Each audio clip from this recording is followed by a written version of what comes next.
আসসালামু আলাইকুম। চীনের সঙ্গে 2 চুক্তি এবং 13 সমঝোতায় বাংলাদেশ আসলে কি পেল? বেইজিংয়ের গেট অফ পিপলে বাংলাদেশের প্রধানমন্ত্রী তারেক রহমান এবং চীনের প্রধানমন্ত্রী লি ছিয়াংয়ের বৈঠক শেষে বাংলাদেশ এবং চীনের মধ্যে 2টি চুক্তি এবং 13টি সমঝোতা স্মারক সই হয়েছে। খবরটা কিন্তু বিশাল বড় এবং গুরুত্বপূর্ণ একটা বিষয়। কিন্তু সাধারণ মানুষের আসল প্রশ্ন হচ্ছে এই সমঝোতা চুক্তিগুলো আসলে কি নিয়ে? রিপোর্ট অনুযায়ী এগুলো শুধু কোনো কূটনৈতিক ছবি তোলার বিষয় নয়। এর মধ্যে আছে বিনিয়োগ, বাণিজ্য, শিক্ষা, স্বাস্থ্য, মানব কল্যাণের মানব সম্পদ উন্নয়ন বিষয়ক অর্থনৈতিক অঞ্চল, তারপরে গণমাধ্যম সহযোগিতা, ভাষা শিক্ষা হতে পারে এবং বাংলাদেশের যে পণ্যগুলো আছে, বাংলাদেশি পণ্য, সেগুলোকে চীনের বাজারে নিয়ে যাওয়া, এরকম অসংখ্য কথা উঠে আসতেছে। তো সহজ ভাষায় যদি আমি এটা বলি, তো চীন বাংলাদেশে আরও বিনিয়োগ করতে চাচ্ছে। এখন বাংলাদেশে চীনের বিশাল একটা বাজার আছে এবং আরও পণ্য পাঠাইতে যাচ্ছে। কথাটা হচ্ছে যে বাংলাদেশ চীনের বিশাল বাজারে আরও তাদের বাংলাদেশের যে পণ্যগুলো আছে এগুলো পাঠাতে যাচ্ছে।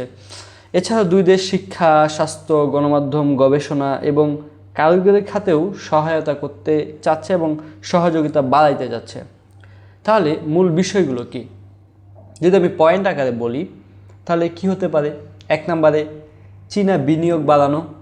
2 নম্বরে চট্টগ্রামের আনোয়ারায় যে অর্থনৈতিক অঞ্চলটা আছে আর কি, সেখানে বিনিয়োগ এবং কারখানা স্থাপন করা, এটা একটা পয়েন্ট হতে পারে। তারপরে মংলাতে যে অর্থনৈতিক অঞ্চল আছে সেখানে চীনা বিনিয়োগের একটা সুযোগ আছে চীনের, সেটা তারা অবশ্যই করবে। 4 নম্বরে বাংলাদেশের রপ্তানির সক্ষমতা বাড়ানো। 5 নম্বর চীনের বাজারে বাংলাদেশের পণ্য বাড়ানো। 6 নম্বর হতে পারে বাংলাদেশের জাতীয় ফল কাঁঠাল যে আছে, কাঁঠাল হচ্ছে চীনে রপ্তানির একটা সুযোগ। 7 নম্বর স্বাস্থ্য খাতে সহযোগিতা। 8 নম্বর শিক্ষা খাতে সহযোগিতা। 9 নম্বর মানব সম্পদ উন্নয়ন এবং প্রশিক্ষণ। 10 নম্বর হতে পারে কারিগরি এবং বৃত্তিমূলক শিক্ষায় সহযোগিতা। 11 নম্বর বাংলাদেশের স্কুল কারিকুলামে ম্যান্ডারিন ওই যে চীনের যে ভাষা আছে, চীনা ভাষা, এই ভাষা শিক্ষার একটা চালুর উদ্যোগ নিবে হয়তো বা। 12 নম্বর বাংলাদেশ এবং চীনের রাষ্ট্রীয় গণমাধ্যমের মধ্যে সহযোগিতা। 13 নম্বর 2 দেশের যে থিঙ্ক ট্যাঙ্ক এবং গবেষণা প্রতিষ্ঠানের মধ্যে সহযোগিতা বাড়ানো। এর বাইরেও যৌথ কিছু পরিকল্পনা আছে, সবুজ উন্নয়ন এবং উন্নয়ন সহযোগিতা বাড়ানোর কথাও এসেছে কিন্তু এই সমঝোতা স্মারকগুলোতে। আরও গুরুত্বপূর্ণ বিষয় হচ্ছে চীনা ঋণের শর্ত যে আছে এগুলো একদম সহজ করা, সুদের হার কমাইতে পারে, এটা একটা গ্রেস পিরিয়ড বাড়ানোর বিষয়ে আলোচনা হয়েছে, রিপোর্টগুলোতে এগুলো উল্লেখ আছে আর কি। এখন প্রশ্ন হলো, এই চুক্তি এবং সমঝোতা বাংলাদেশের জন্য কতটা লাভজনক হবে?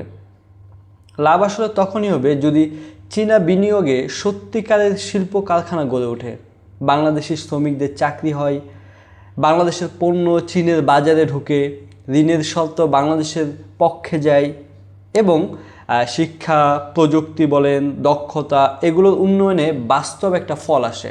তবে এক্ষেত্রে সতর্কতা দরকার, কারণ বড় শক্তির সঙ্গে বড় চুক্তি শুধু অর্থনীতি নয়, বরং এর সঙ্গে অনেক বিষয় জড়িয়ে আছে। কূটনীতি, প্রভাব, ঋণ, বাজার এবং ভবিষ্যৎ রাজনৈতিক ভারসাম্যের প্রশ্নও কিন্তু এটার সাথে জড়িত।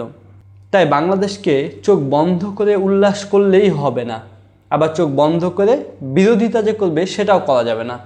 প্রশ্ন করতে হবে যে বাংলাদেশ আসলে কি পেল, কত বিনিয়োগ আসবে, কত চাকরি হবে, কোন খাতে কারখানাটা হবে, চীনের বাজারে বাংলাদেশের কোন কোন পণ্য যাবে এবং ঋণের শর্ত আসলে কতটা সহজ হচ্ছে এক্ষেত্রে।